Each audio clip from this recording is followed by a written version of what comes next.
Question number 3, exercise 1, phase 7, probability.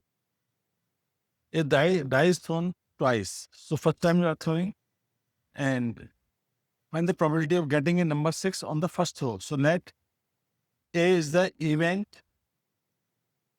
of getting 6 on first throw. So probability of A will be 1 upon 6. Out of 6 events, 1 is favorable. Probability of A will be 1 upon 6. And number greater than 4 on the second throw. B is a number greater than 4 on second throw.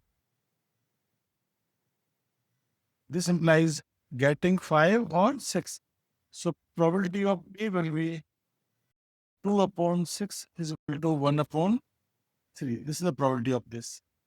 Now, A and B event must happen together. Probability of getting 6 on the first and number greater than 4 on the second. So A and B must happen together. So probability of A intersection B will be equal to probability of A into probability of B. So probability of, because they are two independent events. See why they are independent? Because first event is having no effect on the other event.